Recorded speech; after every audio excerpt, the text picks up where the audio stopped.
Hello and welcome to Good Morning Thailand episode number 40. I'm Jay here again for episode number 40, and joining me again as my co-host today is none other than Tim Newton. Did you say hello? I did. Am I forcing it? Just a little bit forced, yes. Calm down. Okay, I will calm down. Okay. Let's start off the show today, Tim, with a quick COVID update. Today in Thailand, we had 67 new COVID deaths. COVID-related deaths, and 9,692 new infections. 615 of those infections were in Thai prison inmates. Oh, that's my delayed program. Sorry. So that means that the trend of the deaths is down a bit, which is a good thing. I think yesterday was up over 90. It was a record high. It was 97, I think. But the actual number of new infections is still up in that 9,000s, which is sort of where it's been sitting. And I think the day it creeps over, let's hope it doesn't, into that 10,000 is sort of going to be a big psychological barrier for a lot of people. Yeah, well, I do hope those numbers go down. Regarding the Sandbox in Phuket, 237 international travelers arrived on 2 flights, bringing the total now to 5,710 Sandbox travelers since the start of July. According to our sources at the Phuket airport, around 50 to 60% of all those people were real tourists, and there were no Sandbox infections yesterday. The total still remains at 10 since the start of July in these 15 days. How about you, Tim? You had an update for our neighbors in Southeast Asia? Well, yeah, Indonesia is certainly doing it bad at the moment, and it's the area in Southeast Asia which is getting the highest number of new cases. Some 57,000 new cases detected yesterday, which is a record for the Southeast Asian country, the largest Southeast Asian country with the largest population. But then again, if you extrapolate the 57,000 cases versus 270 million people in Indonesia, and then say in Thailand we've got 9 to 10,000 cases with a population of some 68 to 70 million, well, it's really not much different. So Indonesia is doing badly, but sadly Thailand is also up there if you want to do it on a per capita basis. All right, now that will be all the COVID-19 related news and Sandbox information for today, because today we've decided to do a different type of episode, haven't we, Tim? Well, yeah, I've actually got a bit of a COVID story, but I'll save it to later because somebody appeared up on the computer. Somebody did. Now, hello. Joining us all the way from Katu is a returning guest, Ajarn Colin G. Welcome, Ajarn. Good morning to you all. How are you today? Good. Thank you very much for asking, and thank you for going out of your way to get a shirt on that I'm not sure where. Looks like curtains in my grandma's house. But anyway, thank you for joining us. Thank you, Tim. Always a pleasure to speak to you. I'm very underdressed today.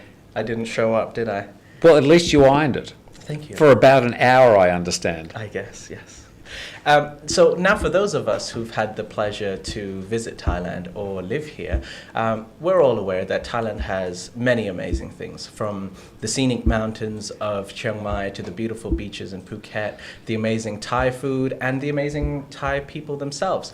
But as we live longer in Thailand, we get to know a little bit more about how society and life works in Thailand, and some of the things we might find ourselves confused at times at how things really work here. So today we'll be talking about Thai culture, Thai society, and how things are very different from Western culture to Thai culture and how things really work. So the first thing we'll like to talk about today, Ajarn, I'd like to ask you, is about something we call Thai time. So could you please explain to me, what is Thai time? Absolutely. Thank you very much for having me this morning.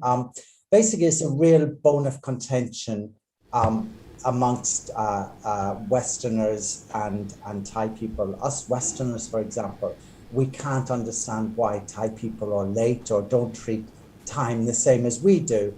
And Thai people can't understand why us Westerners are so serious about time. And I see it in my classroom all the time. So it's really quite simple. We see time differently in Western versus Eastern cultures. For example, in Thailand, it's a Buddhist belief. They see time as a circle, so it's cyclical. So For example, if things don't happen today, it's no problem. There'll be another opportunity for it to happen tomorrow. Yes, so that's why there's not so much value put on time. So because they just see it going round and round and round. Whereas us Westerners, we put a value on time, a monetary value, so to speak. Like in America, they say time is money, because we see time as linear. It's a line.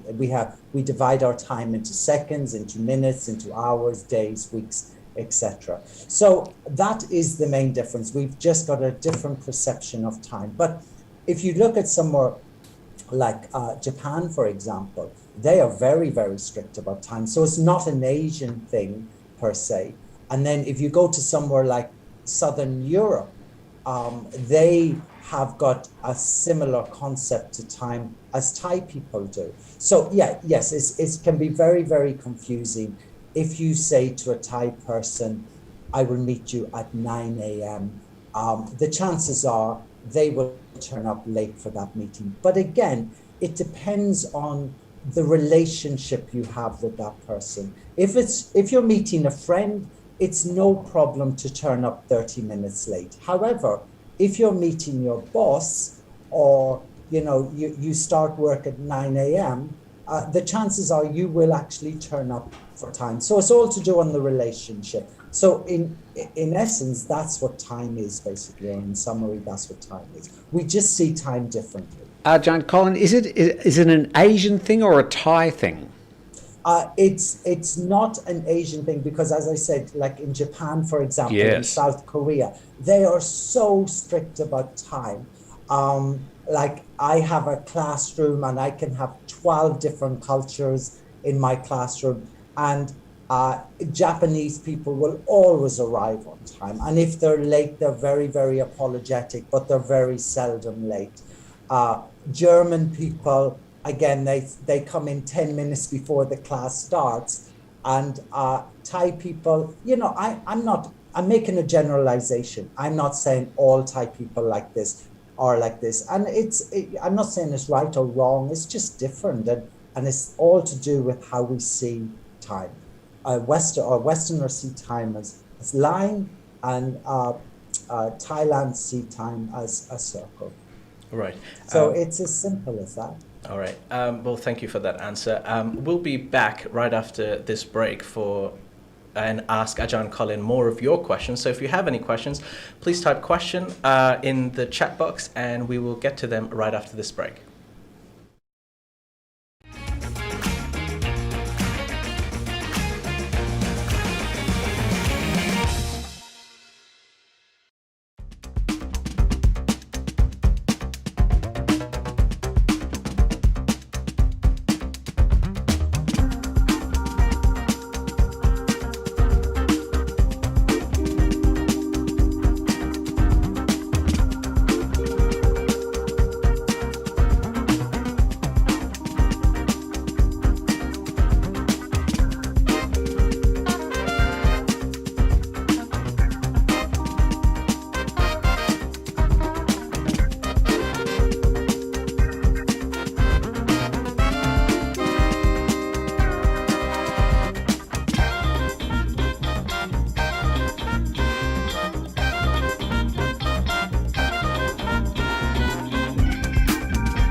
And welcome back to Good Morning Thailand. I'm here with Tim Newton and Ajarn Colin G, and we're learning about Thai culture and Thai society and how our friends and colleagues are different.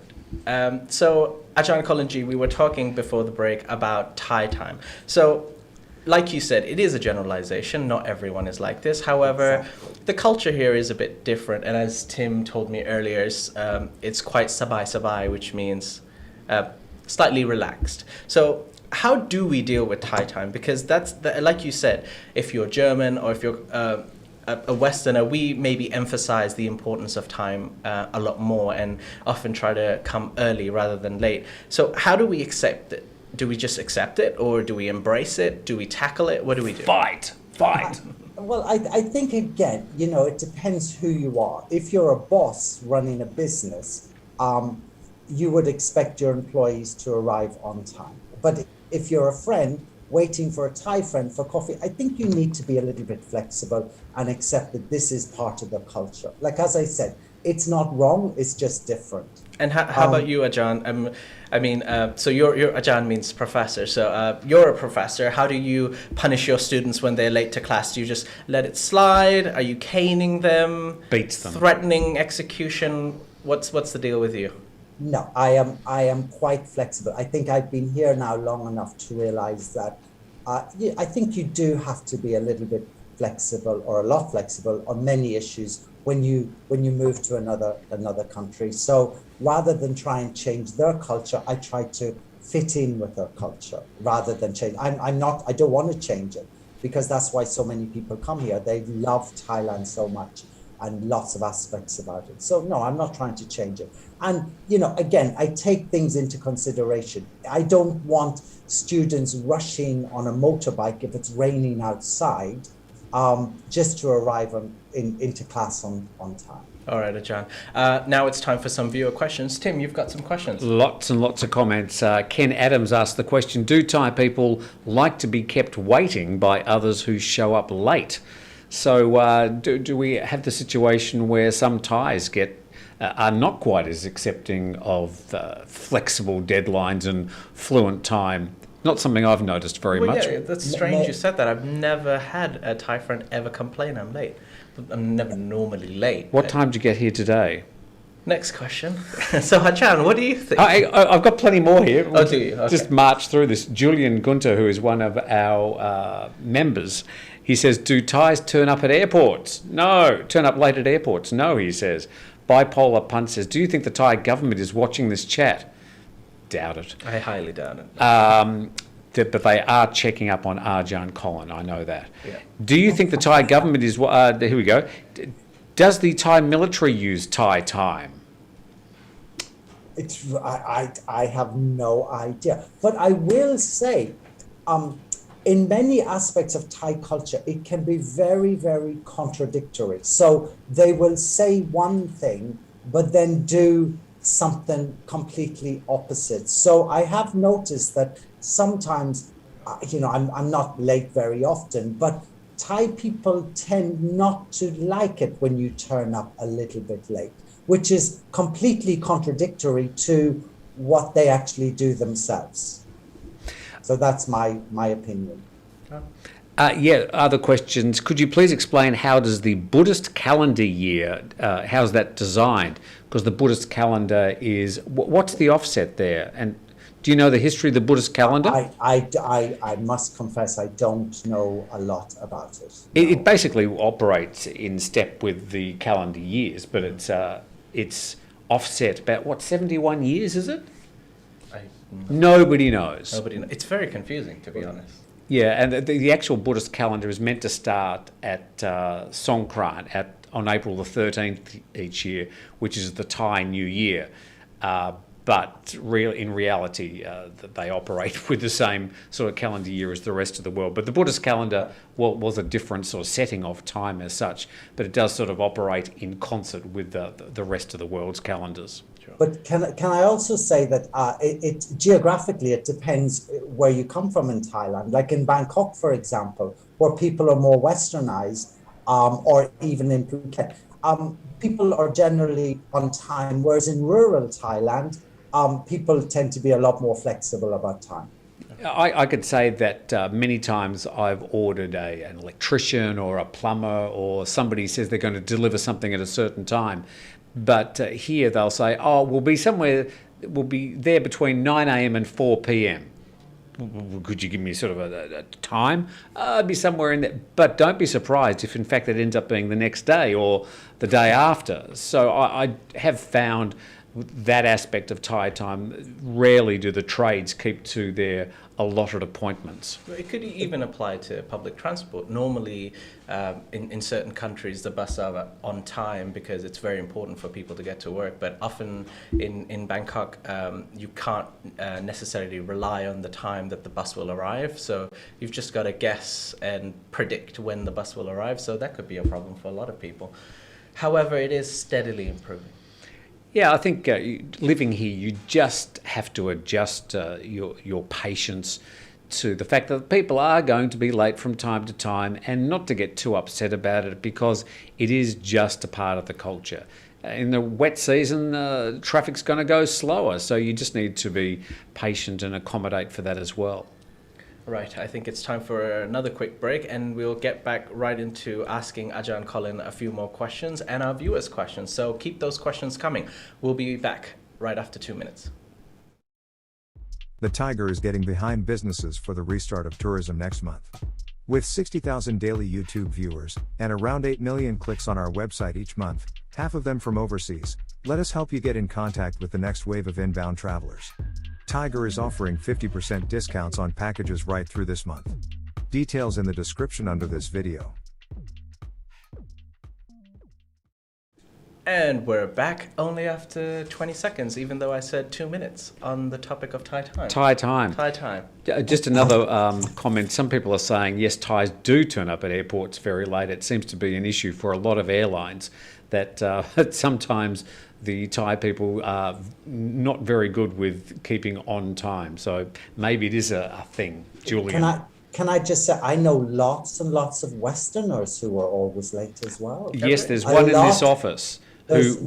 I'm looking at one of them that, if you know what I mean, if I say, oh, let's meet for lunch, I always get that call saying, oh, I'm going to be 20 minutes late. Well, at least you get the message. I should also mention that a person in this office who will remain unmentioned, Michael, never gets planes on time. So it's not just a Thai thing sometimes, or maybe after you've been here for a while, you just sort of start to fall into the habits of being a bit relaxed with your deadlines and time. All right. So let's move on to getting to know more about Thai people and the way they live.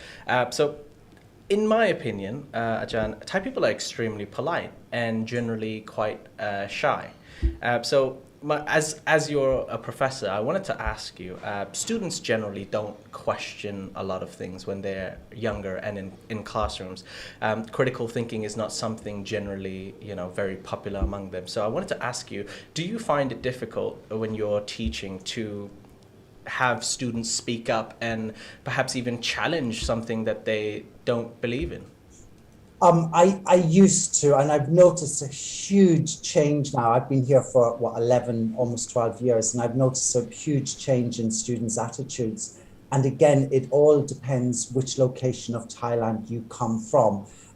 Students in Phuket, for example, Phuketians, are a lot more vocal in the classroom, and they have no problem, and I love it, they have no problem challenging or asking questions, whereas students from more rural areas of Thailand, like Nakhon Si Thammarat or somewhere like that, they're a lot more polite. But remember that high school students, and all through school really, they're told to listen and not to challenge the teacher. So when we do get them at university, it can be a real challenge. But as I said, there's a huge change in people's attitudes now. So they're not, I know a lot of students who are very, very vocal in the classroom. Right. Tim? Yeah, Barry's got back to us, Jay, and he says that the Buddhist calendar is 543 years ahead of the Gregorian calendar. So I said 17 years, so I just off by a few years. I suppose that would associate with the birth of Buddha, or the year he was born. So 543 years ahead, which, because we live in Thailand, my computer is set to Thailand time. So all the years and my birth date and stuff is all sort of listed in Buddhist years, and it gets a little bit confusing. I see. Tim, you had a big, you told me earlier that you wanted to ask Ajarn about the Thai's obsession with red tape paperwork. Oh, paperwork. Can we talk, Ajarn Colin, about paperwork Yes. and red tape? Now, you Yes. operate in a university, but I I do. would say it is universal, this issue with red tape. You try and order a pen in this business alone, and this business is probably more westernized than most, but the amount of paper that is churned out in this business to do the most simple menial tasks is just bewildering. And if you want to do immigration, if you want to do anything involving the Thai public service, you'll just be astonished by the amount of paper that you need to produce. Just to buy something, you have to sign this, then sign that document, then sign. I remember when I got my brakes replaced once at a Thai service centre, the Honda Service Centre. And they did it's a great place. It operates like a hospital. It's so clean and very efficient. But then when it came to paying for the brakes, which I think was 630 baht, there were 32 pages, individual pages of paper that were presented to me, 5 of which I think I had to sign. So much so that I actually set all the papers out on the table and took a photo and said, they've killed several trees to generate the paper for my one set of brakes. It was one set of brakes. Paperwork here is amazing. What do you think? Okay, so I'm going to not contradict you there. It's very, very true. But the same could be said for public organizations in England. I remember... But nothing like this. My clients used to be the Ministry of Defense, and my contact there said it took her 3 weeks to order a pen in the Ministry of Defense, and there was all these different procedures you had to go through. So it's worldwide, and in many aspects, it is an Asian thing. Japan is actually worse than we are, and it's all down to this. It's down to lifelong employment. In somewhere like Thailand and public organizations, lifelong employment is very common. Yes, people stay in the same job for a very, very long time. So they inherit this intricate filing system. And because Thais don't really like to change things, if it's working, it's all down to that. They think, why should we change things if it's working? And also, it can be seen as disrespectful to the previous person if you go in all of a sudden, guns are blazing, and try and change things. So they just continue it, and it's all down to lifelong employment. Right, Ajarn. I've got a comment here from Hopfrog that says, 10 pages of paperwork to change my phone number at the bank. The result was the phone number never got changed. Only 10? Only 10, yeah, that is That surprising. would be my comment. I guess they got off lucky. Yeah, I mean, I guess the issue is not, I mean, yes, there is a lot of paperwork, but I guess the frustration might be that things just never seem to evolve. Nothing is done online. These same paperwork could be, handed in early before even going to the bank, which might just solve a lot of frustration, just carrying heaps of paperwork just to change a phone number in a bank account. Yeah, but then if you look at the other side of that, I compare, paying bills here in Thailand and paying bills in the UK. It is so much easier with all the banking apps here in Thailand to pay bills here in Thailand than it is in the UK. So there are some things very, very more advanced here than in the UK, but then things like signing paper, it's a little bit behind. And it's all to do with you inherit this system. Why should we change it if it's working? I'm not saying it's right. I'm not saying it's wrong. It's just different.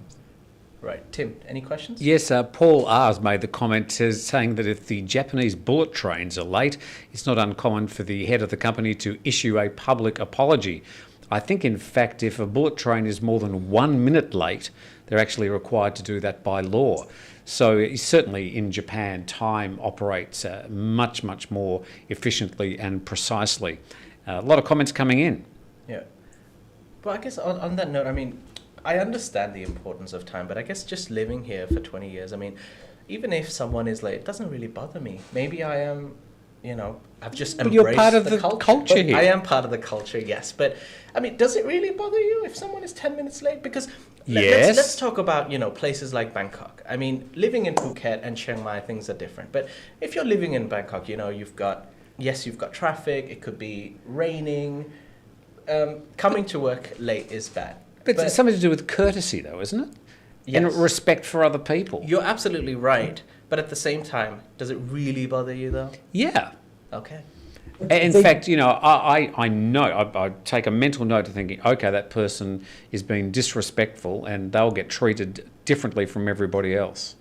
But I guess that's been a little bit petty. It's a little harsh, I would say, wouldn't it? Tim. That's slightly harsh. Because someone could have a really good reason for being late. Absolutely. Just putting your Ajarn Colin C and J onto my list. The list. You don't want to be on the list. That reason. Again, my students are not late for work. They turn up on time because they do respect their employers. So if they are a little bit late, maybe they have a reason for it. So you cut them some slack and just make yourself more flexible. We shall. So Ajarn Colin, you said there is still a heavy reliance on paperwork, and yes. Like you said, if something's not broken, why fix it? Yeah. I mean, we could always upgrade it. But how long do you think would it take for Thailand to, go fully online, especially during these times when, COVID's spiking and there's still a lot of infections? I mean, now I would say would be the ideal time to make everything go online. And I'd like it to be known that a lot of the restaurants here, before in Thailand, even the tiny restaurants around the street, everyone would be dealing with cash. So at least now, even the tiny, smaller restaurants, not all of them, they have a card system where you can just pay by card. And I guess in the last couple of years at least, we don't deal in cash as much as we did before. But I'll guarantee you that even though it may be a cashless payment, yes, and a lot of cashless and paperworkless or paperless activity at that level, what's that noise? There is an office just outside the door, which we get the noise from. It's a quick evacuate. Is that they would still have to fill in all those costs on some sort of ledger for the local accountant, because the tax office is not going to accept a paperless or digital assessment. It's going to be paperwork, and it's going to have to be audited, and it's going to have to go to an accountant, and then they're going to make photocopies of it. They're going to make 17 photocopies of it. It's just this paperwork everywhere. How long do you think until we go paperless? I don't think we will, no, not for a very, very long time. And remember, we have to look past the paperless kind of thing and think, why is it like that? And it's all to do with hierarchy. When you inherit a system from someone who was more senior than you, it could be seen as really, really offensive to go and change it. So that's what it's down to. M. Miranta's got a question here, Jay. It says, can you buy a Thai watch that shows Thai time? I like it. The joke. I'll accept it. It's a joke, yes. It is a joke. Thank you, M. Miranta. I just didn't know how to respond, but appreciate the joke. And thank you, Bob. Nice shirt, Tim. Right, I've got a lot of comments on my shirt. Sorry. Being with Ajarn Colin and Tim, I will take pointers from you both, and I promise to at least attempt to up my shirt game for next week. Werner B's been very rude, saying, I think this professor talks a bit of nonsense. Werner, you're fighting with fire there. Wow. Thank you. Never, all I can say is to any of our guests, never read the comments section. Just don't. It's savage. It's savage out there. You got one there, Jay? All this paperwork creates jobs. That is, yeah, that's true. That is a comment from Louise Innocent. That is true. That Thailand's got a very low unemployment rate, and maybe all that paperwork does keep the unemployment rate down. Sure, and that's great for the country, and that's great for the people. So, how about you, Ajarn? What do you think about that? Yeah, why not? I think sometimes us Westerners, we are always looking for new ways to do things that are not always necessary. So yeah, Right. So cut them some slack. here I have another question from Dale Ford. What do these companies, or what does the bank or immigration do with the paper? Do they store it somewhere? Do they just keep it in a secret vault? I have no idea, but I guess it's used as evidence as well. Like it's really funny. I find it very funny when you see all these Thai policemen just pointing at someone, and I found out that that can actually be used in evidence in court. And I guess stacking paperwork somewhere may be used in evidence for future reference. I don't know where. I've got a theory. Do you know the last scene in the film Raiders of the Lost Ark? Indiana Jones. Indiana Jones. Yes. The last scene is as the camera sort of pulls out and reveals this enormous warehouse with hundreds and hundreds, thousands, millions of boxes. That there is some facility, some warehouse somewhere in central Thailand where there is just mounds of paper just piled up. And the thing is, you say it's going to be used as evidence, but how the hell will they ever be able to find it? Yeah. It was just my thought. Maybe it's not. I have no idea. Well, they were able to find it. When I got my vaccination done, I had to go to the hospital to pick up my certificate. And when I got there were heaps of the paperwork, but I guess they managed to sort them out properly. I just gave them my passport. They looked at my number, and I mean, yes, it took maybe 5 or 10 minutes, but that's okay. I guess if they figured out how to go through the paperwork, then if it's efficient for them, it's fine. I guess we all have our own ways of working. Tim, another question? Yes, from Dirty Old Man. Sorry, not you, Ajarn. Dirty Old Man says, question, what is the address for sending you and Jay some shirts, and what size? Well, I'm an L. Jay would be an XL. I'm a petite. Ajarn Colin's 2XL. I'm a petite. Small. XS. So yes, L and XL. That's my guess. Yes. Yeah? Yes. Thank you for the offer, Dirty Old Man. I feel rude almost saying his name out loud. I guess he doesn't mind, but yeah, thank you for tuning in every day. Julian, also one of our members, says the TM6 is a waste of paper and it was supposed to be scrapped. The TM6 is the thing that you fill in when you get off an aeroplane and you have to fill in for immigration. It says it's a waste of paper. You'd think that like the immigration process could be quite easily digitised these days. And I understand that a lot of Thai immigration now is digitised, but we still have to fill in those TM6 cards, which is odd. Yeah, I guess. Sorry, I have another question here from Grammar Officer Krupke. Do Thai people find it weird that Northern Europeans put sand on the roads to reduce accidents? Is that true? Do Thai people find it weird when Northern Europeans put sand on the road to reduce accidents? I mean, I would think that putting sand on the roads would cause more accidents. I think it's when an oil spill. Yeah, an oil spill or ice. Okay. So in certain situations. Yes, we do it. I think they put salt or someplace. I think in Ireland, for example, they might put sand on the roads, but for oil spills as well. I think it's like a common practice. Maybe he's making some allusion to the fact that European people do things that Thai people might find strange as well. Oh, definitely. And we should do a section on that. We can work through the whole entire 171 nations. Any more questions, Tim? That's about it from me. All right, then. Thank you, viewers, for all your questions. We will try to have Ajarn Colin back and, learn more about our Thai friends, colleagues, Thai culture. I think it's an interesting topic more often. For now, I'd like to thank Tim. My pleasure. And I would like to thank Ajarn Colin. Thank you for joining our show today. Have a lovely day. And thank you for educating me and Tim. You're welcome. All the best to you. All right. Thank you, viewers, and I hope you have a very great weekend.